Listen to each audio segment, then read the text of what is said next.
অনেক দিন ধরেই মনটা কেমন যেন একটা লাগছিল। গিন্নির সাথে ঝগড়া হওয়ার কারণে সে তার বাপের গৃহে গিয়ে বসেছিল। আজ প্রায় একটা মাস একা একা কাটাতে হচ্ছিল আমাকে। তবুও মনের মধ্যে তার প্রতি থেকে যাওয়া মায়ার রেশটা কিছুতেই কাটিয়ে উঠতে পারছিলাম না।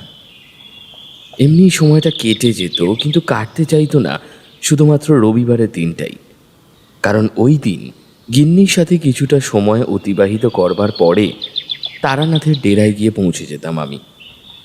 কিন্তু সেদিন খুব ফাঁকা ফাঁকা লাগছিল।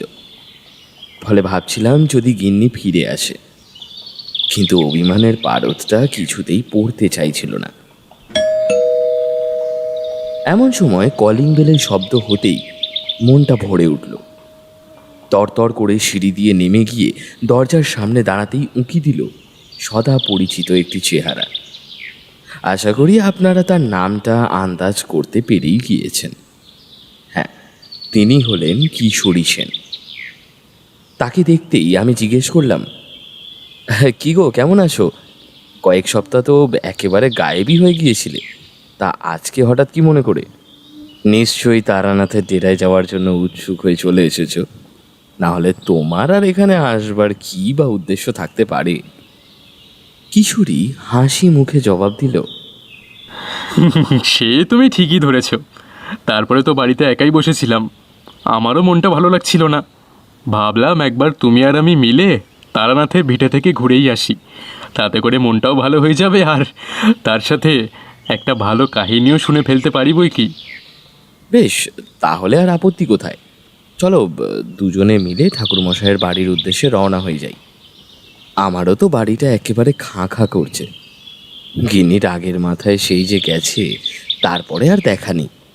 কবে ফিরবে জানিও না, কিন্তু আমি একেবারেই ভেঙে পড়ব না।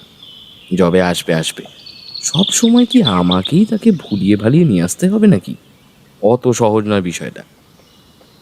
কিশোরীকে দেখা মাত্রই মনের মধ্যে জোরটা ফিরে এসেছিল। ভাবলাম এমন একলা সেরে হয়ে বসে থেকে কোনো লাভ নেই, তার চেয়ে বরং ঠাকুর মশাইয়ের ভিটে থেকেই ঘুরে আসি, একটা কাজের কাজ হবে। এই ভেবেই আমিও কিশোরী বেরিয়ে পড়লাম রাস্তা দিয়ে। যেতে যেতে গিন্নির কথা মনে পড়ছিল। হ্যাঁ, সে যতই অভিমান করে থাকি না কেন, ভালোবাসার রেশটা থেকেই যেত বই কি। কিশোরী আমাকে উদ্দেশ্য করে বলল, তা কি হে, তোমার তো দেখছি মন মেজাজ একেবারেই ঠিক নেই। এই অবস্থায় ঠাকুরমশাই বাড়িতে গিয়ে কি আর গল্প শুনতে পারবে? মন মনা হয়েই তো বসে রয়েছ হে। না, সেসবে সমস্যা হবে না। চলো, তুমি পাসিং শো আর একটা চপের প্যাকেট নিয়ে যাও। কিশোরী আমার কথা মতন হরিদার দোকান থেকে চপ কিনে নিল, আর তারপরে একখানা পাসিং শোয়ের প্যাকেট কিনে এগোতে শুরু করলাম আমরা। আমিও তাকে অনুসরণ করতে থাকলাম। ধীরে ধীরে এসে পৌঁছে গেলাম ঠাকুরমশাইয়ের ভিটেতে। ওনার ভিটেতে পা রাখবার সাথে সাথেই মনটা প্রফুল্ল হয়ে যেত। মনে হতো সমস্ত রকমের সমস্যার অবসান ঘটে গিয়েছে। মনের মধ্যে ঘুরপাক খেতে থাকা দুশ্চিন্তার মেঘটা ধীরে ধীরে সরে যেতে থাকত। আমিও কিশোরী ঘরের ভেতরে প্রবেশ করতেই এক ব্যক্তির সাথে সাক্ষাৎ হয়ে গেল। তার চোখের দিকে তাকাতেই দেখলাম দুটো চোখ একেবারে লাল হয়ে গিয়েছে। বুঝলাম তিনি কান্নাকাটি করেছেন। অবশ্য ঠাকুর মশাইয়ের কাছে অনেকেই অনেক কারণে আসতেন। হয়তো কোনো কারণবশত তিনি বিচলিত হয়ে পড়েছেন, সেই কারণেই তার চোখ দিয়ে জল বেরিয়েছে। আমি আর ওই অজ্ঞাত লোকটিকে কোনোভাবে বিরক্ত করতে চাইলাম না। এরপরে আমি ও কিশোরী ঘরের ভেতরে ঢুকতেই দেখলাম ঠাকুর মশাই বসে রয়েছেন। তিনি আমাদেরকে উদ্দেশ্য করে বললেন, আজকে এত তাড়াতাড়ি যে? সব কুশল মঙ্গল তো? আমি আর আলাদা করে ঘরের কথা ওনাকে বলতে চাইলাম না। কেবল বললাম, যা হয়েছে ভালোই হয়েছে। আমার দিনলিপির কথা না হয় আপনাকে আর নাই বা শোনালাম। এমনিতেই আপনি নানান সমস্যায় জর্জরিত হয়ে থাকেন, তাই ভাবছিলাম এসবের থেকে আপনাকে দূরেই রাখি। আমরা তো এসেছি এখানে গল্প শুনতে, সুন্দর সুন্দর অভিব্যক্তি তৈরি করতে, তাই আর মন খারাপের কথা বলতে চাই না। ঠাকুরমশাই সর্বদাই আমার মনের কথা ধরে ফেলতেন। তিনি আমাকে উদ্দেশ্য করে বললেন, আমি বুঝবো না, এমনটা হতেই পারে না। গিন্নির সাথেই হয়তো ঝামেলা পাকিয়েছ, তাই না বিভূতি? আমি তো শুনে অবাক। ঠাকুর মশাইয়ের মুখে এই কথা শুনেই আমি হকচকিয়ে তার দিকে চেয়ে রইলাম। এরপরে শুধালাম, আপনি কিভাবে জানলেন? আপনি কি মানুষের মন পড়তে পারেন নাকি? আমার কথা শুনে উনি বললেন, হ্যাঁ, মন পড়তে পারি বলতে পারো। এতকাল ধরে তো এত মানুষের সাথে কথা বলে ফেলেছি, ফলে আমি ভালোভাবেই জানি কি হতে চলেছে। তবে তোমার চিন্তা নেই, সে খুব তাড়াতাড়ি চলে আসবে, এত ভেবো না। ঠাকুরমশাইয়ের কথা শুনে আমিও বেশ আশ্বস্ত অনুভব করলাম। চারিমা ভেতরের ঘর থেকে বেরিয়ে এলো। এসেই আমাদের সামনে মুড়ি মাখার বাটিটা রেখে দিয়ে বলল, কতদিন আপনাদের সাথে সাক্ষাৎ হয়নি কাকাবাবু, খুব ভালো লাগছে। এই নিন, আপনাদের জন্য মুড়ি মাখা নিয়ে এসেছি। আজকে আপনাদের সাথেই বসে গল্প শুনবো। নিন, আপনারা খেতে শুরু করুন। আমিও কিশোরী দুজনেই প্রস্তুতি নিয়ে নিলাম। জানতাম ঠাকুরমশাই কোনো একটি দারুণ বিষয়ের ওপরেই কাহিনী শোনাবেন। আমি প্যাকেটটা ঠাকুরমশাইয়ের দিকে এগিয়ে দিতেই তিনি এখান থেকে একখানা চপ বার করে মুখে পুড়ে চিবোতে চিবোতে বলতে শুরু করলেন, এই কাহিনী বড়ই জটিল হে ভায়া। তবে বলতে পারো এক ভয়ঙ্কর প্রেতের কাহিনী। কিন্তু কেউ কি আর স্বেচ্ছায় প্রেত হয়? প্রতিশোধের আগুনে জ্বলতে থাকলে মানুষের মধ্যে এমনিতেই অনেক পরিবর্তন হয়ে যায়। তেমনই একইভাবেই সকল প্রেতদের মধ্যেও তেমনটাই ঘটতে দেখতে পাওয়া যায়। এই মেয়েটিও মৃত্যুর পরে সেরকমই প্রতিশোধের আগুনে জ্বলছিল। একের পর এক ক্ষতি হতে থাকলো সকলের, অথচ প্রথম দফায় কেউই এর কারণ সম্পর্কে অবহিত হতে পারছিল না। বিষয়টা ক্রমেই ভয়ঙ্কর হয়ে উঠছিল। তবে আমি বেশ কিছুটা আন্দাজ করে ফেলতে পেরেছিলাম বই কি। তোমরা তো আমার কাছে প্রেতের কাহিনী শোনবারই জেদ করেছিলে, তাই ভাবলাম তোমাদের কাছে আজকে এই গল্পটিকেই প্রকাশ করি। কি বলো, মন্দ হবে নাকি? আমিও কিশোরী দুজনেই সায় দিয়ে বললাম, এমান না না, একেবারেই না, কোনো সমস্যা নেই। আপনি যা বলেন সেটাই আমাদের কাছে অমৃতের মতনই লাগে। আমাদের মনের ইচ্ছের দাম রাখার জন্য অনেক ধন্যবাদ ঠাকুরমশাই। ঠাকুরমশাই হাসলেন। আমরাও তার চপের ঠোঙা থেকে একটা করে চপ হাতে তুলে নিয়ে গল্প শুনতে শুরু করলাম। এরপরে তিনি গল্পে প্রবেশ করলেন। বিলাসপুর গ্রামের নাম তোমরা হয়তো অনেকেই শুনেছ।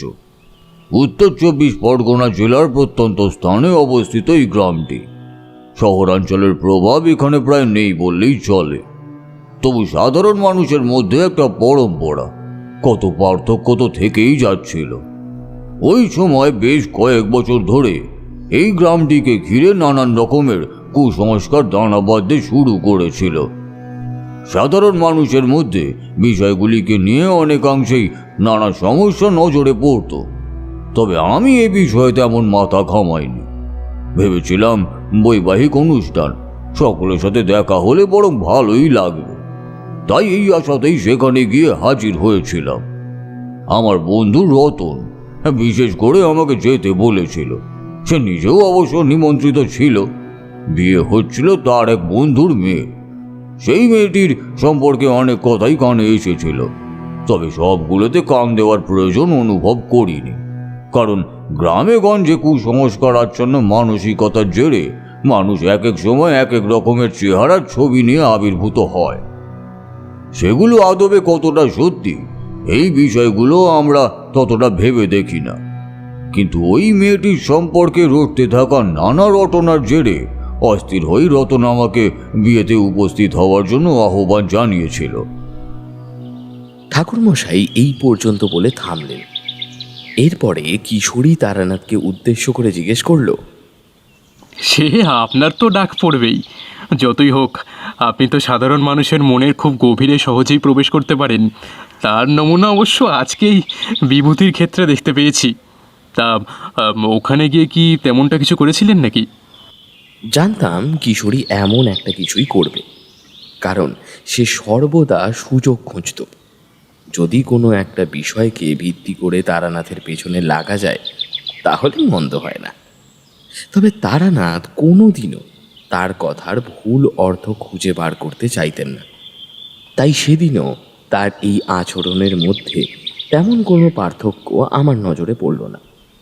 কিশোরীর কথাগুলো শুনে তিনি মৃদু হেসে বলে উঠলেন, তুমি যে এত সহজে আমার পেটের কথা বার করতে পারবে না তা হয়তো তুমি জেনেই গিয়েছো। তোমাদের আবারও তাহলে স্মরণ করিয়ে দেওয়া দরকার যে আমি যে কাহিনীগুলি তোমাদের সামনে বিবৃত করি সেগুলি আদবেও কোনো কাহিনী নয়। এগুলিকে গল্পকথার আয়তায় ফেললে তোমরাই ভুল করবে। এগুলি সবই আমার নিজের চোখে দেখা, নিজের অন্তরের দ্বারা অনুধাবন করা। সেবারও তেমনটাই করেছিলাম।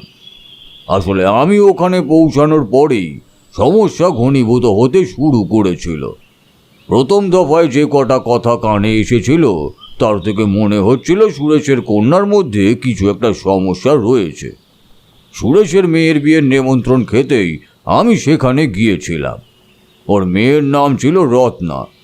এখন রত্নার মধ্যে কোনো সমস্যা রয়েছে কি না এই বিষয়টি তো এত সহজে বলে দেওয়া যেত না। আমি ওখানে পৌঁছানোর পরে নিজের পরিচিতি হিসেবে বলেছিলাম যে আমি শুধুমাত্র মা কালীর উপাসনা করে থাকি। একজন সাধারণ সাধকের যা কাজ হয় আমি সেটাই করে থাকি, এর থেকে বেশি কিছু নয়। কিন্তু সেসব বিষয় নিয়ে তারা তেমনভাবে মাথা ঘামাতে চাইলেন না। তার কারণ আমার পূর্বে অনেক ওঝা, তান্ত্রিক এবং গুণিনকে ডেকে রত্নাকে সুস্থ করবার চেষ্টা করা হয়েছিল, তবে তারা কেউই রত্নাকে সুস্থ করতে পারেননি।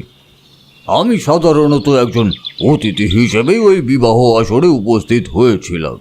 তবে আমার বন্ধুটি আমার বিষয়ে অনেক কিছুই জানতেন, তাই অনাবস্যার কারণে মুখ খুলে ফেলায় বিপদ ঘনিয়ে এসেছিল। এখন আমাকে নিজের পরিচয় দিতেই হয়েছিল। সবথেকে বড় কথা হলো, নিজের পরিচয় দেওয়ার পূর্বেও বেশ কিছু জিনিস আমার নজরে পড়েছিল। রত্নার উপরে যে কোনো কালো ছায়া রয়েছে, আর তার প্রভাবেই রত্না এমনভাবে প্রভাবগ্রস্ত হয়ে পড়েছে সেটা পরিষ্কারভাবেই আন্দাজ করতে পারছিলাম।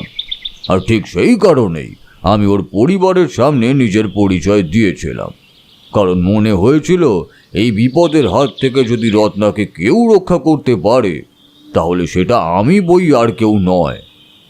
আমি ঠাকুরমশাইকে উদ্দেশ্য করে জিজ্ঞেস করলাম, বিবাহের আসরে যদি এত বড় সমস্যা হয়েছিল তাহলে বিবাহের কাজ সম্পন্ন হলো কিভাবে? কতদিন আগে থেকে এই ধরনের সমস্যার সম্মুখীন হচ্ছিলেন পরিবারের লোকেরা? বরপক্ষের তরফে কোনো সমস্যা তৈরি হয়নি?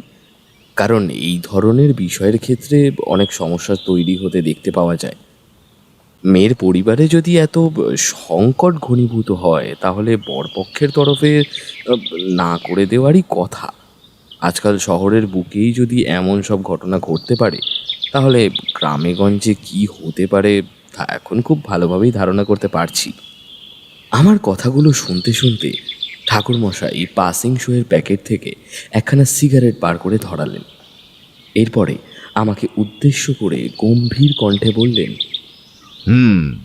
তুমি একেবারে যথার্থ কথাই বলেছ বিভূতি। বিবাহের বাসরে যে সমস্যা তৈরি হয়নি এমনটা নয়। যে ছেলেটির সাথে ওই মেয়েটির বিবাহের কথা হয়েছিল সমস্যাটা আখেরে সেখান থেকেই ঘনীভূত হয়েছিল বলা চলে।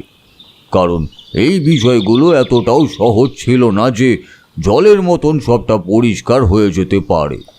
তবে এটুকু বলতে পারি, সমস্যার রেশটা অন্য দিক থেকেই ঘনীভূত হয়েছিল। সেটা খুঁজে বার করতেই তো অনেকটা সময় অতিবাহিত হয়ে গিয়েছিল। শেষ রক্ষা হয়নি। রত্নাকে বাঁচানো আমার পক্ষে সম্ভব হয়নি। এটা যদি এত সহজেই প্রথমেই প্রমাণিত হয়ে যেত তাহলে কি আর ওখানকার মানুষজনকে এত ঝুঁকি পোহাতে হতো? আপনার কথাগুলি শুনে ওই বিষয়টি সম্পর্কে জানবার আগ্রহ ক্রমান্বয়ে বেড়ে যাচ্ছে। দয়া করে সেখানে কি ঘটেছিল একটু খোলসা করে বললে বাধিত হব। ঠাকুরমশাই পুনরায় কাহিনীর গর্ভে প্রবেশ করলেন। আমি বিবাহের আসরে পা দিতেই দেখলাম জায়গাটা কেমন থমথমে হয়ে রয়েছে। পরের দিন যেখানে বিয়ে সেখানে এমন কাণ্ড কী রূপে ঘটতে পারে। বিষয়টা জানা মাত্রই আমার গায়ে কাঁটা দিয়ে উঠেছিল। আমি কিছুতেই সবটা আন্দাজ করতে পারছিলাম না। আমার বন্ধু আমাকে উদ্দেশ্য করে বলল, এই যে দেখছিস, এই একই অবস্থা প্রায় গত 2 মাস ধরে চলছে। প্যান্ডেল এভাবেই খাটানো অবস্থায় পড়ে রয়েছে। বিবাহের কাজ স্থগিত। বরপক্ষের তরফ থেকেও সেভাবে কিছু বলা হচ্ছে না। প্রতিদিনই পুরোহিত মশাই আসেন আর একবার করে বলেন যে আগামীতে এই দিনটি বিবাহের পক্ষে শুভ। অথচ শুভ দিনে বিবাহের কাজ সম্পন্ন হওয়ার পরিবর্তে পণ্ড হয়ে যায়। তবে মেয়েটির লগ্নভ্রষ্টা হয়নি, তাই বাঁচোয়া। কারণ তাকে মণ্ডপে নিয়ে আসাই সম্ভব হয়নি। সাজিয়ে গুছিয়ে বসিয়ে রাখবার পরেই একটা না একটা গণ্ডগোল শুরু হয়। সকলেই বলছেন ওই মেয়েটির মধ্যে নাকি কোনো এক পিশাচিনীর আত্মা ভর করেছে। কিন্তু সাধারণভাবে বিষয়টা দেখতে গেলে কাউকেই কিন্তু খুঁজে পাওয়া যায় না। সুরেশবাবু এই বিষয়টা নিয়ে অনেক দিন ধরেই চিন্তিত হয়ে রয়েছেন। আমরা তো সকলে ভেবেছিলাম মেয়েটাকে হয়তো আর বাঁচানোই যাবে না, সে ওই পেতনির হাতেই হয়তো মারা পড়বে। গ্রামে তো এইসব বিষয়গুলো চল রয়েছে, তাই সাধারণ মানুষ সবার আগে ক্ষতির কথাটাই ভেবে ফেলে। কিন্তু সার্বিকভাবে যদি ক্ষতির কথাই ভেবে থাকি, তাহলে সেটা কি শুধুমাত্র ওই মেয়েটির হবে? তা কিন্তু নয়, গোটা পরিবারের কাছেই সেটা দুর্ভাগ্যজনক। কারণ সুরেশবাবুর ওই একটিমাত্র সন্তান, সে চলে গেলে তাকে সারা জীবন নিঃসন্তান হয়ে কাটাতে হবে। সেই যন্ত্রণা কোনো সাধারণ যন্ত্রণা নয়। তবে কেই বা এসবের ক্ষতিপূরণ দেবে বলতে পারিস? আমরাও তাই দূর থেকে দাঁড়িয়ে দাঁড়িয়ে দেখছি শুধু। এই তো এই মাসের 7 তারিখে আবার বিবাহের তারিখ নির্দিষ্ট করা হয়েছে। তবে বরপক্ষের লোকেরা কোনো বাড়ি মণ্ডপে এসে উপস্থিত হওয়ার সুযোগ পায়নি। কারণ তার আগেই এমন কিছু একটা ঘটেছে যার দ্বারা বিবাহের কাজটাই পণ্ড হয়ে গিয়েছে। তবে ওই ছেলেটি রত্নাকে ভীষণ ভালোবাসে, বুঝলি? তাই সবটা জানার পরেও সে রত্নাকে ছেড়ে অন্য কারোর সাথে সম্পর্ক তৈরি করবার চেষ্টা করেনি। সে অন্তরের ভালোবাসায় বিশ্বাসী হওয়ায় রত্নাকে আজও একইভাবে ভালোবেসে চলেছে। তবে ওই ছেলেটিকে দেখলে কেমন যেন একটা সন্দেহ হয়। মনে হয় সে যেন আমাদের কাছে কিছু একটা লুকিয়ে যেতে চাইছে। তবে সেটা যে কি, এটা বলতে পারবো না। বলাটা সত্যি খুবই মুশকিল। যাক, তুই যখন এসেই পড়েছিস, তখন তুই নিজের মতন করে এই বিষয়গুলিকে পর্যবেক্ষণ কর। আমার মনে হয় আর কারোর চোখে ধরা না পড়লেও বিষয়গুলো তোর চোখে ঠিকই ধরা পড়বে। আমি কমলের কথাগুলি খুব মনোযোগ সহকারে শুনলাম। এরপরে তাকে উদ্দেশ্য করে বললাম, আমাকে তো এখানে সেভাবে কেউ চেনেই না। আমি কি এমন উপযাজকের মতন এই পরিবারে ঢুকে এইসব বিষয়ে আলোচনা করতে পারবো? মনে হয় না সেটা খুব একটা ঠিক দেখাবে। কিন্তু কী বা করবো বলো? তুই যখন এতবার করে বলছিস, তখন ব্যাপারটা তো খতিয়ে দেখতেই হবে। কমল সেদিন আমার সাথে আর সুরেশের বাড়ির ভেতরে প্রবেশ করে না। একটা কাজ আছে বলে সে ওখান থেকে চলে গিয়েছিল। আমি সুরেশের বাড়ির দরজার সামনে দাঁড়াতেই এক বৃদ্ধ ভদ্রলোক আমার দিকে এগিয়ে এসে বললেন, কি ব্যাপার মশাই, আপনাকে তো ঠিক চিনতে পারলাম না। আর তাছাড়া আপনি এই জায়গাটায় এরকম অযাচিদের মতন ঘুরে ঘুরে বেড়াচ্ছেন কেন? আপনার কি কোনো বিশেষ কাজ রয়েছে, নাকি আপনি কারোর সাথে সাক্ষাৎ করতে এখানে এসেছেন? আমি লোকটিকে উদ্দেশ্য করে বললাম, আসলে আমি সুরেশবাবুর সাথে একটু কথা বলতে এসেছিলাম। ওনার মানসিক অবস্থা তো একেবারে ঠিক নেই। অবশ্য সেসব বিষয়ে আমি কিছু জানতে পারিনি। আমার এক বন্ধু মানে রতন আমাকে এইসব বিষয়গুলো সম্পর্কে কিছুটা ধারণা দিয়েছে। তাই আপনার যদি আপত্তি না থাকে, আমি একটু সুরেশবাবুর সাথে এই বিষয় নিয়ে কথা বলতে চাই। বৃদ্ধ লোকটি আমাকে উদ্দেশ্য করে বললেন, আমি সুরেশের পিতা। ওর মা ছোটবেলাতে মারা গিয়েছিল। মা মরা ছেলেটাকে আমি কোলে পিঠে করে মানুষ করেছিলাম। ছেলেটা সত্যি একেবারে খাঁটি সোনা। এরপর ঘটা করে ওর বিয়ে দিয়েছিলাম। সুরেশ শহর থেকে লেখাপড়া শিখে এসেছিল। গ্রামে ওর মতন শিক্ষিত মানুষের সংখ্যা খুব কমই ছিল। সে পড়াশোনায় খুবই ভালো ছিল। বর্তমানে সে একটা ছোট্ট ব্যবসার কাজ করছে, তবে আগামীতে সে অনেক বড় জায়গায় পৌঁছে যাবে। এর আগে ও স্কুল মাস্টার ছিল। গ্রামের স্কুলে লেখাপড়া করিয়ে যেটুকু আয় হতো সেগুলোকে জমিয়েই নিজের মেয়ের বিয়ের জন্য খরচা খরচ করছে। তবে এই সকল খরচ আজ আর কোনো মূল্য চোকাবে না কেউই, কারণ বিবাহের বিষয়টাই তো একেবারে অপ্রয়োজনীয় হয়ে দাঁড়িয়েছে। আমার ছেলে যা করেছে ওই এক মেয়ের মুখের দিকে তাকিয়ে।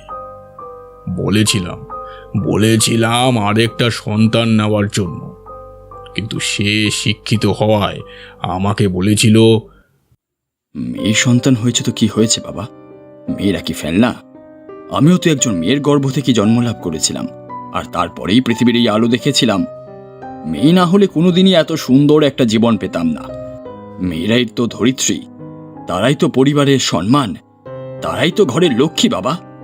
আমি এই মেয়েকেই আমার ছেলের মতন করে মানুষ করতে চাই। আমাদের গ্রাম তো বড়ই কুসংস্কারাচ্ছন্ন, তাই এখানকার মানুষের মনে মেয়েদের প্রতি যে একটা বিরূপতা রয়েছে সেটিকে দূর করে ফেলতে চাই। আর সেটি করবার জন্য আমি নিজের ঘরে থাকা মেয়েটিকে পূর্ণরূপে শিক্ষিত করে তুলব। আশা করি তাতেই সব সমস্যার সমাধান হয়ে যাবে। এই কথা শুনে আমার চোখে সেদিন জল এসে গিয়েছিল। নিজের ছেলেকে যে আমি প্রকৃত শিক্ষায় শিক্ষিত করে তুলতে পেরেছি এটা ভেবে পিতা হিসাবে সেদিন আমার বুকটা গর্ভে একেবারে ফুলে ফেপে উঠেছিল। সেই মেয়েকে প্রথমে গ্রামের পাঠশালায় বেশ কিছুকাল পড়াশোনা করানোর পরে সুরেশ তাকে শহরে পাঠিয়ে দিয়েছিল। সেখানেই সে থাকত, শহরে আদব কায়দায় শিক্ষিত হয়ে উঠেছিল। তারপরেই ফিরে এসেছিল গ্রামে। তখন ওর বয়স হয়েছিল 23 বছর। তবে গ্রামে সে একা ফিরে আসেনি, একটি ছেলেকে সঙ্গে করে নিয়ে এসেছিল। ছেলেটির নাম অমলেন্দু। গ্রামে তো কোনোভাবেই মেয়েদের উচ্চশিক্ষার বিষয়টা নিয়ে মাথা ঘামানো হতো না, তবে সুরেশ সেই ব্যাপারটাকে নিয়ে একেবারে আপোষ করে না। সে নিজের কন্যা সন্তানকেই পুত্র সন্তানের মতো মানুষ করেছিল এবং সেই পূর্ণ স্বাধীনতা তাকে অর্পণ করেছিল, যার দ্বারা সে নিজের জীবনটাকে সুন্দর করে সাজিয়ে নিতে পারে। তাই রত্না নিজের পছন্দ মতো জীবনসঙ্গী বেছে নিয়ে গ্রামে ফিরে এসেছিল। পরবর্তীতে জানতে পারা গিয়েছিল যে অমলেন্দু এই গ্রামেরই বাসিন্দা। তার পিতা এই গ্রাম পঞ্চায়েতের এক বিশেষ সদস্য ছিলেন। তিনি অবশ্য অনেক আগেই মারা গিয়েছিলেন। অমলেন্দু নিজের মায়ের সাথে এই গ্রামের পূর্ব প্রান্তে একটি কুটিরে থাকত। তবে তার বাবা স্বপ্ন পূরণ করবার জন্যই ওই ছেলে শহরে পড়াশোনা করতে গিয়েছিল। অমলেন্দুর সাথে রত্নার বিবাহের পরে সুরেশ তাদেরকে শহরে পাঠিয়ে দেওয়ার বন্দোবস্ত করে ফেলেছিল, কিন্তু তারা এই গ্রামে প্রবেশের পর থেকেই নতুন করে সমস্যা আবির্ভূত হতে শুরু করলো। কি করে কি হয়ে গেল সেটাই আন্দাজ করতে পারলাম না। এখন আমাদের মেয়েটা এমন আচরণ করে যেন দেখলে মনে হয় সে আমাদের কাউকেই চেনে না। এমনকি অমলেন্দুকেও অস্বীকার করেছে। আমাদের মেয়েটাকে কেউ একটা শেষ করে ফেলতে চাইছে। আপনি তো জানেনই গ্রামগঞ্জের মানুষের মানসিকতার কথা। তারা কোনো মানুষের ভালোটা একেবারেই সহ্য করতে পারে না। তাই হয়তো আমাদের মেয়েটার ক্ষতি চেয়েছে কেউ। বৃদ্ধ লোকটি আমার সামনে এই কথাগুলি বলে অঝরে কাঁদতে শুরু করলেন। আমি কি বলে সান্ত্বনা দেব সেই মুহূর্তে আন্দাজ করতে পারলাম না। তবে ওনার মুখ থেকে গোটা ঘটনাটি শুনবার পর আমি নিজেও বেশ অবাক হয়ে গিয়েছিলাম। যে পিতা তার কন্যা সন্তানকে এতখানি স্বাধীনতা দিতে পারেন, তিনি নিশ্চয়ই তার সন্তানের ভবিষ্যতের ক্ষতি চাইবেন না। তিনি তো উল্টে এটাই চাইবেন যে তার সন্তান যেন থাকে দুধে ভাতে। তাহলে সমস্যা কোথায় তৈরি হয়েছে? অমলেন্দুর সাথে কোনো সমস্যা তৈরি হয়নি তো? ওদের পরিবারের সকলে রত্নাকে মেনে নিতে পেরেছে তো? আসলে বিবাহ তো শুধুমাত্র দুই ব্যক্তির মধ্যে হয় না, বিবাহ হয় দুই পরিবারের মধ্যেও। তাই দুই পরিবারের ব্যক্তিবর্গের সমান অধিকার এবং সম্প্রীতি বোধ জাগরিত না হলে দুই পক্ষের সম্পর্ক বেশিদিন স্থায়ী হতে পারে না। গ্রামগঞ্জের মানুষের মনোভাব সম্পর্কে আমি পূর্বেই সমীচীন ছিলাম, তাই বিষয়টা কিছুটা আন্দাজ করতে পেরেই আমি ওই বৃদ্ধ লোকটিকে উদ্দেশ্য করে জিজ্ঞাসা করলাম, আচ্ছা, আপনি এই বিষয়ে একেবারে নিশ্চিত কি যে রত্নার উপরে কেউ কালা জাদু করেনি? কারণ আপনার কথা শুনে যতটা বুঝতে পারলাম, গ্রামের লোকেরা প্রথম থেকেই আপনার সন্তান অর্থাৎ সুরেশের প্রতি ক্ষুব্ধ ছিল। এই বিষয়টা একপাক্ষিক দিক থেকে ভাবনা চিন্তা করলেও অনেকটা স্বাভাবিক বলেই মনে হয়। আর দ্বিতীয়ত, যেহেতু আপনার সন্তান নিজের কন্যাটিকে এতটা স্বাধীন চেতা হিসাবে তৈরি করতে চেয়েছে, তাই খুব স্বাভাবিকভাবেই গ্রামের মানুষজন এই বিষয়টিকে সহজভাবে মেনে নিতে পারেনি। কারণটা আপনিও আশা করি জানেন। গ্রামের লোকেরা চায় কন্যা সন্তান গৃহের কাজেই হাত দিক, কারোর জীবনসঙ্গী হয়ে উঠুক, আর তার পরবর্তীতে ঘরের কাজ সামলাক। সেখানে শহুরে চিন্তা ভাবনা জাগরিত হলে যে গ্রামের শান্তি নষ্ট হতে পারে, বা বলতে পারেন শান্তিপূর্ণ পরিস্থিতি বিঘ্নিত হতে পারে, এবং এই কন্যা গ্রামের অন্যান্য মেয়েগুলির মাথা চিবিয়ে খেতে পারে। এই ভেবেই হয়তো কেউ তার উপরে নিজের আক্রোশ জাহির করতে চেয়েছে। কেউ না কেউ তো শত্রু রয়েছেই, সেটা সুরেশের ক্ষেত্রেই হোক বা রত্নার ক্ষেত্রেই হোক। অবশ্যই কেউ তাদের ক্ষতি করতে চায়, না হলে কখনোই এমনটা হতে পারে না। এই ব্যাপারে কিন্তু আমি একেবারেই নিশ্চিত। বৃদ্ধ লোকটি এতক্ষণ ধরে আমার কথা শুনছিলেন, এরপরে আমাকে উদ্দেশ্য করে বললেন, আমার নাম পটুকেষ্ট, তবে তুমি আমাকে দাদা বলেও ডাকতে পারো, তাতে আমার কোনো অসুবিধে নেই। আমি না হয় আপনাকে মেসোমশাই বলে ডাকি, আপনার তাতে কোনো আপত্তি নেই তো? না না, আমার আবার তাতে কি আপত্তি থাকবে? তোমার সাথে কথাবার্তা বলে বেশ ভালোই লাগলো, কিন্তু একটা জিনিস দেখে সত্যি অবাক হচ্ছি। তুমি এত সহজে এই বিষয়গুলির মধ্যে লুকিয়ে থাকা রহস্যকে খুঁজে বার করলে কিভাবে? কারণ এই রহস্যের রস খুঁজে বার করবার জন্য অনেক সাধনার প্রয়োজন হয়ে থাকে। কোনো সাধারণ মানুষের পক্ষে এই বিষয়গুলিকে এত তলিয়ে দেখা সম্ভব নয়। আর আর তাছাড়া রত্নার ওপর যে কালা জাদু হতে পারে, এই বিষয়টা কিন্তু আমরাও সেভাবে ধারণা করতে পারিনি। কোন জায়গা থেকে বিচার করলে কেউ রত্না কিংবা সুরেশের পরিবারের ক্ষতি করতে চাইলে সেক্ষেত্রে একাধিক পরিষদ তৈরি হয়েছিল ঠিকই, এবং কারা কারাই ক্ষতি সাধনের জন্য এগিয়ে আসতে পারে তাদের নামগুলিও আমাদের স্মরণে এসেছিল ঠিকই। তবে আমরা কিন্তু যথার্থভাবে কালা জাদুর বিষয়টা কেউ আন্দাজ করে উঠতে পারিনি। গ্রামের মধ্যে এমন একাধিক লোক রয়েছেন যারা আমাদের ক্ষতি চান, কিন্তু তারা এত বড় একটি কাণ্ড ঘটাতে পারেন, এটা কি সমীচীন বলে মনে হয় তোমার? মেয়েটা তো দিন দিন একেবারে মাটির সাথে মিশে যাচ্ছে, চেহারাটার দিকে আর তাকানোই যায় না। সুরেশ তো নিজের রক্ত জল করা পয়সা দিয়ে মেয়েটিকে ভালো রাখতে কোনোভাবেই কার্পণ্যতা করেনি। সে ছোটবেলা থেকেই যা খেতে চেয়েছে, যা পড়তে চেয়েছে, সব কিছুই তাকে দিয়েছে। এখন সত্যিই জানি না এর পরে কি হবে। আদেও কি অমলেন্দুর সাথে তার বিবাহ সম্পন্ন হওয়া সম্ভব হবে? এই চিন্তা প্রতিদিন প্রতিনিয়ত আমাকে কুড়ে কুড়ে খেয়ে চলেছে। এর বিহিত ঘটানোর মতো কোনো মানুষকে আর আমি সেভাবে খুঁজে পাচ্ছি কই।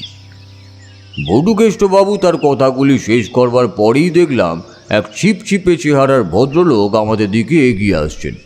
ভদ্রলোকটির মাথায় চুল নেই বললেই চলে, মুখে একরাশ দুশ্চিন্তার কালিমা নিয়ে লোকটি আমাদের দিকে এগিয়ে এসে বললেন, এ কি বাবা, তুমি এখানে দাঁড়িয়ে রয়েছো যে? ওদিকে সব কাজকর্ম কে করবে বলো তো? তাছাড়া আমার শরীরটা আজ একেবারেই দিচ্ছে না, মনে হয় জ্বর আসছে। এর সাথে দুশ্চিন্তার পারতটাও তো ক্রমাগত বেড়েই চলেছে। কালকে তো পুনরায় বিয়ের নির্ঘণ্ট ঠিক করা হয়েছে। জানি না শেষমেশ বিয়েটা দিতে পারা যাবে কিনা। যতবারই বিয়ের জন্য চেষ্টা করেছি ততবারই কোনো না কোনো অমঙ্গলের কারণে বিয়েটা পণ্ড হয়ে গিয়েছে। এবারেও যদি তেমন একটা কিছু হয় তখন জানি না আমি কি করব। লোকটির কথাবার্তা সমাপ্ত হলে বুঝতে পারলাম তিনি সুরেশবাবু।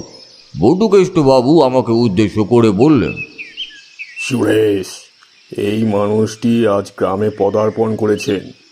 ওর নাম আমি জানি না, তবে লোকটি খুব সুন্দর কথা বলতে পারে। রতনের বন্ধু, বুঝলে? রতনই ওকে এখানে নিয়ে এসেছে। আসলে তোমার মেয়ের বিষয়টা নিয়ে রতন অনেক দিন ধরেই বেশ চিন্তিত ছিল। সে শহরে গিয়েছিল, সেখান থেকেই বোধহয় নিজের এই বন্ধুটিকে সঙ্গে করে এখানে নিয়ে এসেছে। আচ্ছা আচ্ছা ভাই, তোমার নাম কি বলো তো? তোমার সাথে এত কথা হয়ে গেল, অথচ তোমার নামটাই তো জিজ্ঞেস করা হয়নি। আমি জানতাম এই প্রশ্নটি উঠে আসবে, তাই তাদের দুজনকেই উদ্দেশ্য করে বললাম, আগে আমার নাম তারানাথ চক্রবর্তী। আমি একজন সাধকই বলতে পারেন, মা কালীর উপাসক। সাধারণ মানুষের উপকারের কাজে ব্রতী রয়েছি। এই কাজটা খুব মন দিয়েই করতে চাই। বহুবার মায়ের স্বপ্নাদেশ পেয়েছি আমি। মাই আমাকে এই কাজের জন্য অনুপ্রেরণা জুগিয়েছেন, তাই আমি এই পথেই আগামীতে হেঁটে যেতে চাই। আশা করি একটা না একটা সুরাহা ঠিক খুঁজে বার করতেই পারবো, এমনটাই ধারণা রাখি। সুরেশবাবু আমার কথাগুলি খুব মন দিয়ে শুনলেন। এরপরে আমাকে উদ্দেশ্য করে বললেন, বাহ, আপনার এই উদারচেতা মানসিকতা দেখে সত্যিই আমি খুব প্রসন্ন হলাম। আসলে আজকালকার দিনে মানুষজনের মধ্যে শুধু হিংসা এবং ঈর্ষা ছাড়া আর কিছুই লক্ষ্য করা যায় না। আমি এতকাল ধরে পাঠশালায় ছোট ছোট ছেলে মেয়েদেরকে এই শিক্ষাই দিয়ে এসেছিলাম, কিন্তু তারা কতজন মানুষের মতন মানুষ হতে পেরেছে এই বিষয়টি আমার সঠিকভাবে জানা নেই। আমি আমার নিজের মেয়েকেও এই একই কথাগুলি শিখিয়েছিলাম, তাই তো সে সর্বদাই পৃথিবীকে খুব সুন্দর রূপে দেখেছে। এই পৃথিবীর প্রতিটি ক্ষেত্রকে খুব সুন্দরভাবে পর্যবেক্ষণ করেছে। মানুষের প্রতি হিংসা এবং ঘৃণার পরিবর্তে ওর মনে অনেক ভালোবাসা রয়েছে। তবে তবে দেখুন আজ ঈশ্বর ওর কি অবস্থাই না করেছে। পিতা হয়ে এই সবটাই আমাকে দাঁড়িয়ে দাঁড়িয়ে দেখতে হচ্ছে,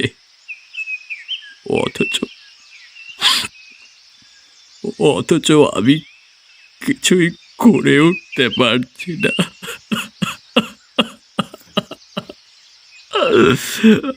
আমি আর পারছি না। কথাগুলি বলতে বলতে সুরেশবাবু আমার সামনে কান্নায় ভেঙে পড়লেন। ওই পরিস্থিতিতে আমি তাকে বৃথা সান্ত্বনা দেওয়ার চেষ্টা করলাম না, কেবল তাকে উদ্দেশ্য করে বললাম, আপনি যদি আমাকে মঞ্জুরি দেন তাহলে আমি আপনার মেয়েকে একটু দেখতে চাই। জানি আমার সাথে এই পরিবারের তেমন কোনো সম্পর্ক নেই, এছাড়াও আপনারা আমাকে ব্যক্তিগতভাবে কেউই চেনেন না, কিন্তু সত্যি কথা বলতে কি, সাধনার দ্বারা অর্জিত জ্ঞান আমাকে অনেক কিছুই অনুভব করতে সহায়তা করেছে। আপনাদের এই জমিতে পা রাখার পর থেকেই আমি একটা খারাপ সংকেত পাচ্ছিলাম। বটুকেষ্টবাবুর মুখ থেকে এই কথাগুলি শোনবার পর আমার ধারণা অনেকাংশেই আরও পরিষ্কার হয়ে গিয়েছে। সমস্যা ক্রমান্বয়ে আরও অধিক মাত্রায় ঘনীভূত হতে পারে। আগামীতে আপনাদেরকে আরও অনেক বড় বিপদের সম্মুখীন হতে হবে, কিন্তু আমি যতটুকু অনুভব করতে পারছি তার দ্বারা এর মধ্যে লুকিয়ে থাকা আসল সত্যকে খুঁজে বার করার ইচ্ছেটা আমাকে বারে বারে প্রভাবিত করে চলেছে। আপনারা দুজনেই হলেন এই পরিবারের সর্বময় কর্তা, তাই আপনারা যদি মঞ্জুরি দেন তাহলে আমি রত্নাকে একবার নিজের চোখে দেখতে চাই। রত্নার শারীরিক অবস্থা একেবারেই ভালো নয়, তাকে শিকল দিয়ে বেঁধে রাখতে হয়েছে। মাঝে মাঝে মাঝে মাঝে সে এমন পাশবিক আচরণ করছে যা এক প্রকার ধারণার বাইরে থেকে যাচ্ছে। যখন যখন কোনো পিতাকে নিজের সন্তানকে জন্তুর মতন শিকল দিয়ে বেঁধে রাখতে হয়, তখন তখন সেই পিতার মানসিক অবস্থা ঠিক কি হতে পারে আশা আপনি বুঝতে পারছেন। আপনি যদি আমাকে অভয় দেন তাহলে আমি আপনাদের পরিবারে কয়েকটা দিন থেকে এই গোটা ব্যাপারটা ভালোভাবে প্রত্যক্ষ করতে চাই। তবে একটা কথা অবশ্যই জানবেন, যে কোনো বিষয়ের পেছনেই একটা উল্লেখযোগ্য কারণ নিহিত থাকে। আমরা চোখের সামনে যা ঘটতে দেখি সেগুলো এমনি এমনি ঘটে না, বলতে পারেন ওগুলো হচ্ছে ফলাফল। কারণটা ঘটে গিয়েছে অনেক পূর্বেই। এখন রত্নাকে যে অবস্থা দেখতে পাওয়া যাচ্ছে সেটি পূর্বে ঘটে যাওয়া কারণের ফলাফল বলতে পারেন। আমাকে ধীরে সুস্থ এই কারণটা খুঁজে বার করতে হবে, তারপরেই আমি এর একটা বিধান দিতে পারবো। তবে এই কাজে আমার আপনাদের সহযোগিতার প্রয়োজন। আপনারা পাশে না থাকলে আমার পক্ষে সিদ্ধান্তে অনড় থাকা সম্ভব হবে না। আশা করি আপনারা আমার পাশে থাকবেন। সেদিন আমার কথাগুলো শুনে সুরেশ এবং বটুকেষ্টবাবু দুজনেই রাজি হয়ে গিয়েছিলেন। সুরেশবাবু আমাকে উদ্দেশ্য করে বললেন, আগামীকাল বিবাহের দিন ঠিক করা হয়েছে। এই নিয়ে ৫ম বার আমরা বিবাহের কাজ করতে চলেছি। জানি না এবারেও বিষয়টা পণ্ড হয়ে যাবে কি না। তবে তবে আজকে রাতে আবার ভয়াবহ কিছু একটা ঘটতে পারে, আমি এমনটাই সন্দেহ প্রকাশ করছি। আপনি যখন নিজের থেকে এগিয়ে এসে আমাদের পাশে দাঁড়াতে চেয়েছেন, তখন আমি কোনোভাবেই আপনাকে দূরে সরিয়ে দিতে চাই না। আজকালকার দিনে কেই বা এভাবে এগিয়ে এসে নিজের থেকে সাহায্যের হাত বাড়িয়ে দিতে চায় বলুন তো? আপনিও যেমন ঈশ্বরে বিশ্বাস করেন, আমিও ঠিক তেমনভাবে ঈশ্বরের ওপর বিশ্বাস রাখি। তাই আপনার আগমনটার মধ্যে দিয়ে যে ঈশ্বরের ইচ্ছে প্রকাশ পেয়েছে, সেক্ষেত্রে আমি একেবারেই নিশ্চিন্ত বলতে পারেন। আসুন, আমি আপনাকে রত্নার ঘরের দিকে নিয়ে যাই, কিন্তু তার পূর্বে আপনাকে একটা কথা বলে রাখতে চাই। রত্নার পাশের ঘরটাতেই আমি আপনার থাকার বন্দোবস্ত করে দেব। কয়েকটা দিন আপনাকে এই বাড়িতেই থাকতে হবে। আগামীকাল সন্ধ্যায় বিয়ের লগ্ন। বিয়েটা না হওয়া পর্যন্ত আমি কাউকেই বাড়ি থেকে যেতে দিচ্ছি না। কিন্তু শুনেছি অতিথির অনাদর করলে সমস্যা আরও বৃদ্ধি পেতে পারে। এগুলি সবই গ্রাম্য কুসংস্কার ভিত্তিক ভাবধারা বলতে পারেন এক প্রকার। যাক, চলুন আমি আপনাকে দুটো ঘর দেখিয়ে দিই। আপনি কিছুটা বিশ্রাম করে রত্নার সাথে দেখা করতে যাবেন। তবে একটু সাবধানে কিন্তু। রত্না কিন্তু অচেনা অজানা মানুষ দেখলেই তাদের ওপর আক্রমণ করছে। কেবলমাত্র আমাকেও তার মাকে সে কিচ্ছু করছে না। তাই আমি আপনার ক্ষেত্রে সে কি করতে পারে এই বিষয়টি নিশ্চিত রূপে বলতে পারছি না। শুধু বলতে পারি একটু সাবধানে থাকবেন। কথাগুলি বলেই সুরেশবাবু আমাকে ভিতরের ঘরে নিয়ে গেলেন। এরপরে তিনি আমাকে আমার ঘরটি দেখিয়ে দিলেন। তারপর দূরে দাঁড়িয়ে বললেন, পাশের ঘরটাতেই আমার মেয়ে রত্না রয়েছে। ওকে শিকল দিয়ে বেঁধে রাখা হয়েছে। আসলে ও জন্তুর মতো আচরণ করে চলেছে যে, জানি না আপনি এখনো তাকে বাঁধা অবস্থায় পাবেন কি না। ওর গায়ে রয়েছে এক আসরিক শক্তি। সে সে যে কোনো মুহূর্তে শিকল ভেঙে বেরিয়ে যেতে পারে। তাই খুব সাবধানে থাকবেন অনুগ্রহ করে। দরকার পড়লে দূর থেকে এই বিষয়টা দেখবেন, কাছে যাওয়ার চেষ্টা করবেন না। সেদিন একজন রত্নার কাছে গিয়ে ওকে খাবারের থালাটা এগিয়ে দিতে গিয়েছিল। রত্না লোকটির হাতে দা দিয়ে এক কোপ মেরে তার হাতটাই শরীর থেকে ছিন্ন করে দিয়েছিল। পরে নাকি সে খাবারের থালাটা পা দিয়ে ধাক্কা মেরে সরিয়ে দেয়, আর ওই কাটা হাতের টুকরোটিকে চিবিয়ে চিবিয়ে খেতে শুরু করে। যে এই নৃশংসতা আমি কোনোভাবেই সহ্য করতে পারিনি। ওখানে ধারালো দাই বা কোথা থেকে এসেছিল সেটাও আমি জানি না। আমার পরিবারের লোকেরা বিষয়টিকে দেখে থরথর করে কাঁপতে থাকে। বাড়ির চাকরটা ওইখানেই মরে যায়। আর ঠিক সেই সময়ে রত্না এক পৈশাচিক কণ্ঠে আমাদের উদ্দেশ্য করে বলে ওঠে, তোদের বলেছিলাম না বাইরে থেকে কাউকে না নিয়ে আসতে? আমি তোর মেয়ের শরীরে প্রবেশ করেছি ওকে ভালো মন্দ খেতে দেওয়ার জন্য নয়, ওকে কষ্ট দেওয়ার জন্য। কষ্টে কষ্টে ওকে একেবারে শেষ করে ফেলতে চাই আমি, যাতে সে কোনোদিনও মাথা তুলে দাঁড়াতেই না পারে। আর কতবার তোদেরকে এই কথা বলবো? কথাগুলো তোদের মাথায় ঢুকছে না নাকি? বাইরে থেকে লোক ঢোকালে কিন্তু তাদেরকে এইভাবেই আমি শেষ করব। কেবলমাত্র রত্নার মা বাবা ছাড়া কেউ তার কাছে আসবে না।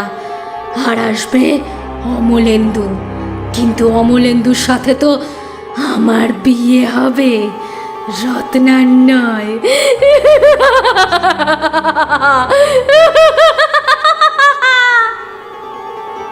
এই কথাগুলো বলেই সে অট্ট হাসিতে ফেটে পড়ে। আর এরপরে রত্না জ্ঞান হারিয়ে ফেলে। আমি কোনো কিছু বুঝতে পারছিলাম না, শুধু এইটুকুই বুঝতে পেরেছি আমার মেয়ের শরীরে কিছু একটা প্রবেশ করেছে। সেটা সেটা কারুর একটা আত্মা, কিন্তু সে যে কি চায় তা আমি জানি না। আমি তা জানি না। আমি তা জানি না। সুরেশবাবু কথাগুলি বলে আবার আমার সামনে হা হুতাশ করতে শুরু করলেন। আমি তৎক্ষণাৎ তাকে সান্ত্বনা দিয়ে বললাম, এইভাবে ভেঙে পড়বেন না সুরেশবাবু। আপনারা যেটিকে সাধারণ চোখে দেখতে পাচ্ছেন না, আমি হয়তো সেটা দেখে আন্দাজ করতে পারবো। অনেক সময় খালি চোখে যা দেখা যায় না, চোখ বন্ধ করে সেটির অস্তিত্ব খুঁজে পাওয়া যায়। তবে আপনারা সেসবের অর্থ বুঝবেন না। একজন সাধক ছাড়া এই শক্তি আর কারোর থাকে না। আপনি বরং এখানেই অপেক্ষা করুন, আমি রত্নাকে একটিবার দেখে আসি। চিন্তা করবেন না, আমি দূর থেকে দাঁড়িয়েই তাকে দেখব, কাছে যাব না। তাতেই যা চোখে পড়ার পড়ে যাবে। এই বলে আমি রত্নার ঘরের দিকে এগিয়ে গিয়েছিলাম। তারানাথ এই পর্যন্ত বলে থামলেন। তারপর তাকে আমি উদ্দেশ্য করে জিজ্ঞেস করলাম, আর রত্নার ঘরে প্রবেশের পরে আপনি কি দেখতে পেয়েছিলেন? সে কি অস্থির অবস্থায় ছিল, নাকি এমন কিছু দেখেছিলেন যা আপনি কল্পনাও করে উঠতে পারেননি? তারানাথ আমাকে উদ্দেশ্য করে বললেন, বলতে পারো তেমনই ভয়ঙ্কর কিছু একটা বিষয়কেই স্নান করে নিতে দেখেছিলাম আমি। দেখে আমার গায়ের রোম খাড়া হয়ে গিয়েছিল। রত্নার ঘরে পা রাখতেই মনে হলো আমি যেন কোনো এক অন্ধকূপে প্রবেশ করেছি। গোটা ঘরের দেওয়ালে নখের আঁচড় লক্ষ্য করলাম। সেই সঙ্গে নজরে পড়ল কালো কালির আঁচড়ে লেখা একটি নাম, অমলেন্দু। আমি বিষয়টা আন্দাজ করতে পারলাম না। যার সাথে রত্নার বিবাহের কথা, যাকে সে ভালোবাসে, তার প্রতি সে এমন দৃষ্টিভঙ্গি রেখেছে কেন? তার নামটাকে দেওয়ালে সর্বত্র লিখে রেখেছেই বা কেন? আর নামের উপরেই তার নখের আঁচড়ের দাগ দেখতে পাওয়া যাচ্ছে কেন? এই ছেলেটির উপরে তার এত রাগ কেন? সে তো এই ছেলেটিকেই ভালোবাসে, তাহলে এরকম কেন করছে? আমি রত্নার দিকে তাকিয়ে দেখলাম তার সারা গায়ে কাটার দাগ। কেউ যেন তার সারা গায়ে আঁচড় দিয়েছে। দেখলাম চোখের সামনে চুল এসে পড়েছে। তার মাঝখান দিয়েই নজরে পড়ছে দুটি চোখ। আমাকে দেখা মাত্রই তার চোখের মণি দুটি একেবারে কালো হয়ে গেল। সে আমাকে উদ্দেশ্য করে বলতে শুরু করলো, কিরে, কি দেখছিস? কি দেখছিস ওইভাবে দাঁড়িয়ে দাঁড়িয়ে? আমাকে দেখছিস? আমি তো রত্না, আমাকে ওভাবে দেখছিস কেন? আমি তোর কোনো ক্ষতি করব না। আয় আয়, এদিকে আয়, আয় আমার কাছে, এগিয়ে আয়। দেখ না, দেখ না, আমাকে আমাকে দেখতে কি সুন্দর। আর আমাকে আমাকে দেখে আকর্ষণ অনুভব হচ্ছে না তোর? ছেলেরা তো মেয়েদেরকে ভোগ করতেই চায়, চায় তাদের শরীরটাকে, মনটাকে চায়। মনের মধ্যে থাকা কষ্টগুলোকে তারা কেউ কি বুঝতে পারে নাকি? কেউ বুঝতে পারে না। অবহেলা করে কষ্টগুলোকে তারা কেউ কি বুঝতে পারে নাকি? কেউ বুঝতে পারে না। অবহেলা করে আমাদের মনটাকে নিয়ে। প্রত্যেক অবহেলার চোখেই দেখে। আমাকেও সেইভাবেই দেখেছিল। আমি এইভাবেই নিদারুণ কষ্টে ছিলাম। কিন্তু আজকে আমার আর কোনো কষ্ট নেই। আমি এখন খুব ভালো আছি। এখন কেবল মানুষের কাঁচা মাংস আর হাড় চিবই আমি। আমার খুব ভালো লাগে। এইভাবেই এইভাবেই দিনগুলো কেটে যাচ্ছে। রত্না হয়ে পাচ্ছি, নিজের চোখের সামনে অমলেন্দুকে দেখতে পাচ্ছি। ভারী চমৎকার লাগছে, খুব ভালো লাগছে আমার। এমন আনন্দের মুহূর্ত যেন বারে বারে ফিরে ফিরে আসতে পারে, আমি তেমনটাই চাই। রত্নার শরীরে যতদিন এই অস্থি, চর্ম আর মাংস, হাড় থাকবে, ততদিন ওর ধমনী রক্ত প্রভাবিত হবে, আর আমি ততদিন দিব্যি ও শরীরের মধ্যে নিজের ঘর বানিয়ে সুখে শান্তিতে থাকতে পারবো। কোনো অসুবিধা হবে না আমার, কোনো অস্বস্তি হবে না আমার। কিরে তারানাথ, কিরে, বুঝতে পারলি?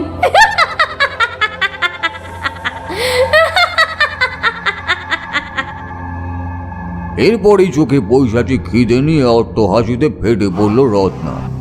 দেখলাম ওর দুটো চোখ দিয়ে রক্ত গড়িয়ে পড়ছে, আর সে ওই রক্ত দিয়েই দেওয়ালের গায়ে অমলেন্দুর নাম লিখে চলেছে।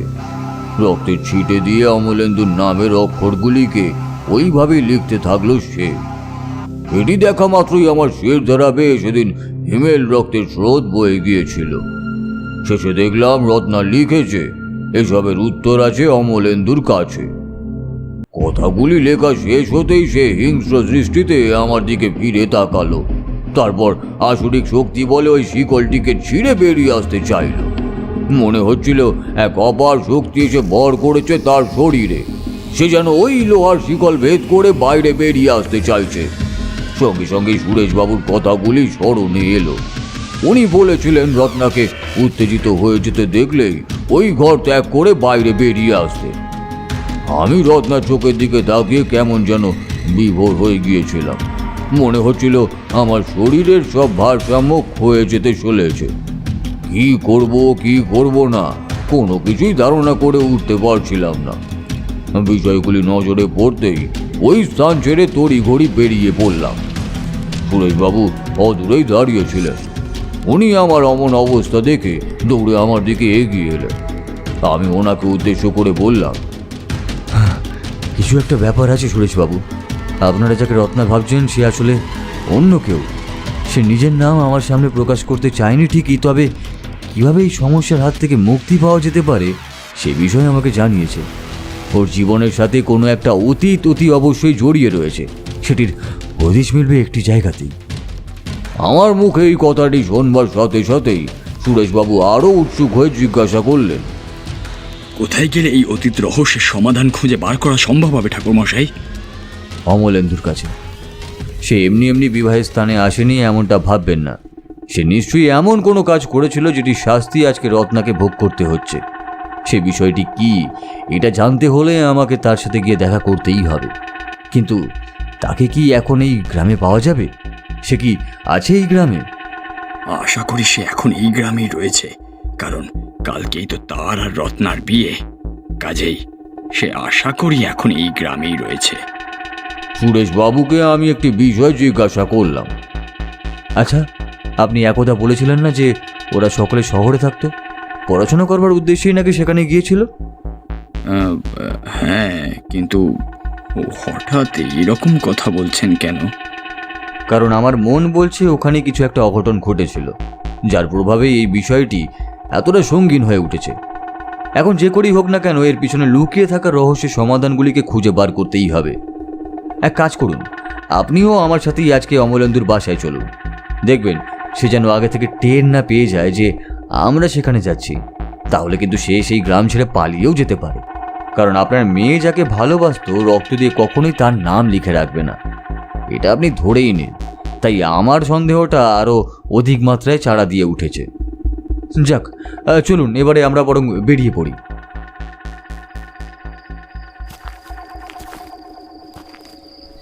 সেদিন সন্ধ্যা নাগাদ সুরেশবাবুর হাতের কাজগুলি সেরে আমার সাথে অমলেন্দুর বাড়ির উদ্দেশ্যে রওনা হয়ে গেলেন।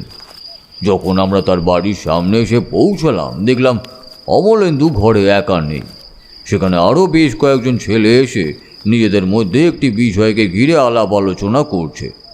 সুরেশবাবু তাদের আলোচনা এড়িয়ে ঘরের ভিতরে প্রবেশ করবার উদ্দেশ্যে উদ্যত হতেই আমি তাকে বাধা দিয়ে বললাম, এখন ওদিকে যাওয়ার কোনো প্রয়োজন নেই, আপনি এখানেই দাঁড়ান। ওরা কি বলছে সেটা মন দিয়ে শুনতে দিন। ওদেরকে যদি আপনি কথাগুলো শেষ করতে না দেন তাহলে আসল সত্যিটা হয়তো এখানেই ধামাচাপা পড়ে যেতে পারে। সেটা কোনোভাবেই হতে দেওয়া চলবে না। আমাদেরকে এখানে দাঁড়িয়েই সবটা জেনে বুঝে নিতে হবে। এর জন্যে যদি নিজেদেরকে কিছুটা সময় আত্মগোপন করে রাখতেও হয় তাতে কিন্তু কোনো অসুবিধা নেই। এতকাল তো অন্ধকারেই ছিলেন, এবারে না হয় অন্ধকার থেকে আলোয় ফেরার রাস্তাটা খুঁজে বার করুন। আমার কথায় সুরেশবাবু ওখানে দাঁড়িয়ে ওদের কথাগুলো শুনতে শুরু করলেন। সেই কথাগুলির মধ্যে দিয়েই সেদিন পরিষ্কার হয়ে গিয়েছিল গোটা অতীতের ইতিহাসটা। সেটা কিভাবে সেটাই এবারে তোমাদেরকে বলবো। দেখলাম অমলেন্দু ঠকঠক করে কাঁপছে, ওর মাথা দিয়ে বিন্দু বিন্দু ঘাম ঝরে পড়ছে। পাশে রাখা জলের গ্লাসটা দেখে জলটা ঢকঢক করে গলায় ঢেলে দেওয়ার পরেই অমলেন্দু তার সামনে বসে থাকা বন্ধুদেরকে উদ্দেশ্য করে বলল, আমি সেদিনকে খেই হারিয়ে ফেলেছিলাম রে। কি করে বসেছি একেবারেই খেয়াল নেই। এর প্রভাব যে রত্নার উপরে এসে পড়বে এটা আমি কোনোদিনও কল্পনা করতে পারিনি। মৃত মানুষ আবার ফিরে আসে নাকি কখনো? ওরা আমাকে রত্নার বাড়িতে ঢুকতে না দিলেও আমি পিছনের দরজা দিয়ে রত্নার ঘরে গিয়েছিলাম। সেদিন রত্না আমার দিকে তাকাতেই আমি চমকে উঠেছিলাম।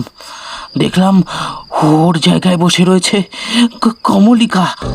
তার চোখের দৃষ্টি থেকে শুরু করে শরীরের অঙ্গভঙ্গি প্রত্যেকটা জিনিস কমলিকার মতো। আমি ভাবশূন্য হয়ে পড়েছিলাম। সেদিন যা দেখেছি সেগুলো সবই সত্যি কি না কিছুতেই বিশ্বাস করতে পারছিলাম না। এমন সময় চোখের সামনে সবটা স্পষ্ট হয়ে উঠতেই কমলিকা আমার দিকে চেয়ে বলল, কি ভাবছিস? রত্নাকে বিয়ে করে তুই সুখী হতে পারবি?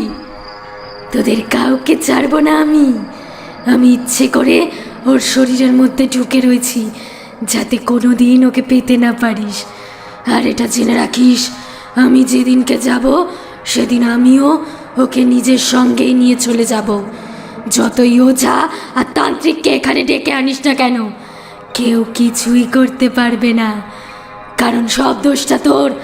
তুই আমাকে ইচ্ছে করে সেদিন মেরে ফেলেছিলিস। তুই রত্নাকে ভালোবাসা সত্ত্বেও অন্য আর একটা মেয়ের দিকে হাত বাড়িয়েছিলিস কেন? এত বড় সাহস তোকে কে দিয়েছে?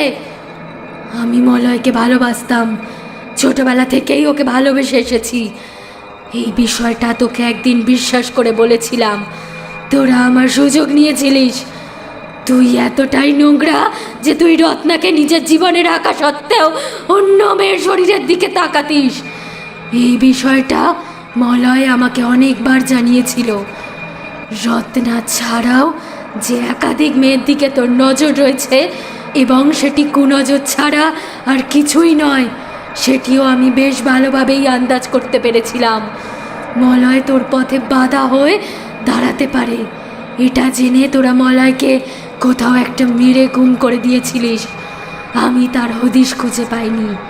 অনেকের কাছে সাহায্যের জন্যও গিয়েছিলাম, কিন্তু কেউ কোনোভাবেই মলয়ের খোঁজ দিতে পারেনি। আর সেদিন রাতের বেলা যখন আমি ফিরছিলাম সেই সময় তোরা সকলে মিলে আমার পিছু করা শুরু করলি। আমি প্রতিদিন ওই জঙ্গলের রাস্তা ধরে বাড়ি ফিরতাম, কারণ ওখান থেকে আমার বাড়ির রাস্তাটা খুব কাছে হতো। আর তোরা সেদিন 4 বন্ধু মিলে সেই সুযোগটাই নিয়েছিলিস। রাস্তার মাঝখানে আমাকে বন্দি করে আমার নাকে রুমাল চাপা দিয়ে তোরা জঙ্গলের মধ্যে নিয়ে গেলি। আর তারপর তোরা আমায় নষ্ট করে দিলি। লজ্জায় ঘেন্নায় আমি সেদিনকে শেষ হয়ে গিয়েছিলাম। তোদেরকে সেদিন মানুষ বলে মনে হচ্ছিল না, মনে হচ্ছিল যেন 4টে অসুর আমার সামনে দাঁড়িয়ে রয়েছে। আমার শ্লীলতাহানি করেছিলিস তোরা। এই অশ্লীল আচরণের জন্য তোরা কেউ কোনো দিন দায়ী থাকলি না। আমাকে ওখানে ওইভাবেই ফেলে চলে যাচ্ছিলিস। এমন সময় তোদের দলের পান্ডা রাজীব তোকে এসে উদ্দেশ্য করে বলেছিল, এই ওই মেয়েটাকে এখানে ফেলে যাস না, একেও গুম করে দিতে হবে। কারণ এখন সকলেই জেনে গেছে মলয় গুম হয়ে গিয়েছে। তাই কেউ যদি ভুল করেও আমাদের জিজ্ঞেস করতে আসে তাহলে তাকে বলবো মলয় আর কমলিকা একসাথে গুম হয়ে গিয়েছে। তাদের কাউকেই কোথাও খুঁজে পাওয়া যাচ্ছে না। রাজীব, এই নোংরা বুদ্ধিটা দেওয়ার সাথে সাথে তোরা আমার বিধ্বস্ত শরীরটাকে মাটি খুঁড়ে ওই জঙ্গলের মধ্যেই পুঁতে দিয়ে চলে এলি। দম বন্ধ হয়ে আমি সেদিন মরেছিলাম। কোনো মানুষ যে এতটা নৃশংস হতে পারে সেটা তোকে দেখে সেদিন আন্দাজ করতে পেরেছিলাম। আর তুই কি ভেবেছিলিস অমলেন্দু, আমি তোকে ছেড়ে দেব? তোকে আর এই রত্নাকে শান্তিতে সংসার করতে দেব? আমি কি অপরাধ করেছিলাম? আমার সুন্দরী হওয়াটাই কি আমার অপরাধ ছিল? রত্নাও তো সুন্দর ছিল, আর ঠিক সেই কারণেই আমি রত্নার শরীরে প্রবেশ করি। আর দেখ, আজকে কিন্তু রত্নার সুন্দরী নেই, কুৎসিত হয়ে গিয়েছে। তার দিকে তাকালে তোর আর প্রেম জাগে না, ঘৃণায় মনটা ভরে ওঠে।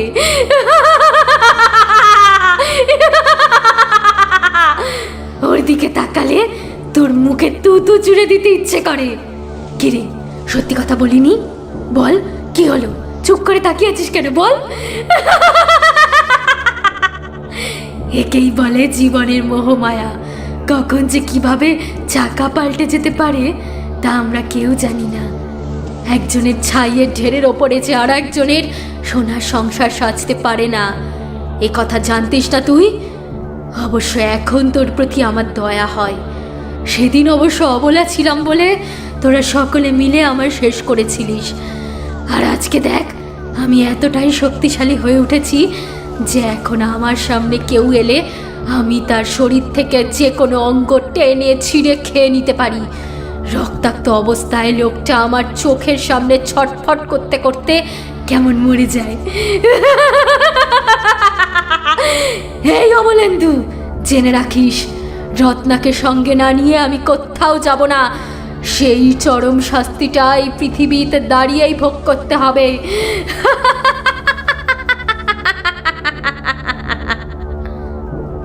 আমি চোখের সামনে কি দেখছি তা আমি নিজেই আন্দাজ করতে পারছিলাম না। আমার সামনে কমলিকা বসে রয়েছে নাকি রত্না, সব কিছু যেন উল্টোপাল্টা হয়ে যাচ্ছিল।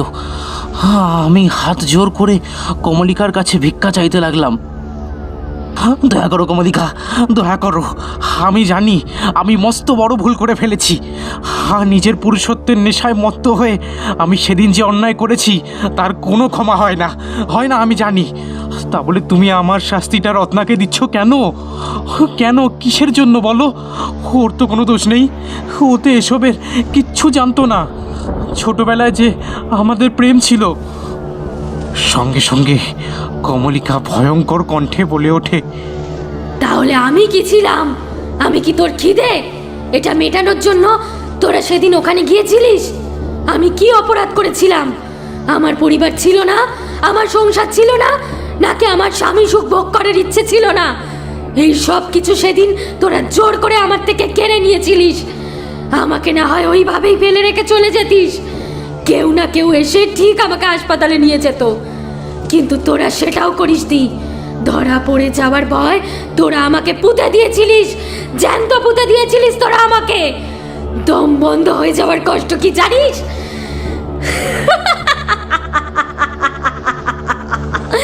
এবারে বুঝতে পারবি, এবারে সবাই বুঝতে পারবে বেঁচে থেকে নিঃশ্বাস বন্ধ করে রাখাটা কতটা করুণ হতে পারে।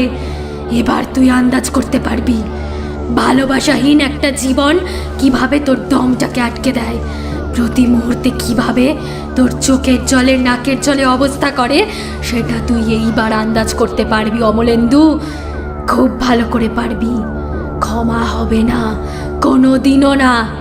রত্নার মৃত্যুর মধ্য দিয়েই আমি প্রতিশোধ নেব। হ্যাঁ হ্যাঁ হ্যাঁ হ্যাঁ, আমি আমার প্রতিশোধ নেবই।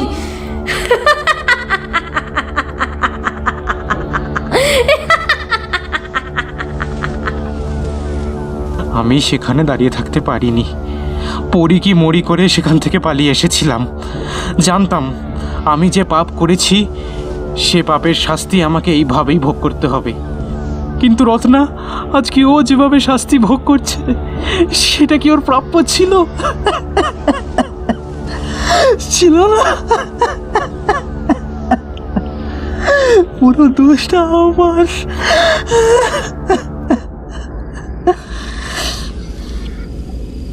এরপর একটি ছেলেকে জড়িয়ে ধরে হাউমাউ করে কাঁদতে থাকলো অমলেন্দু।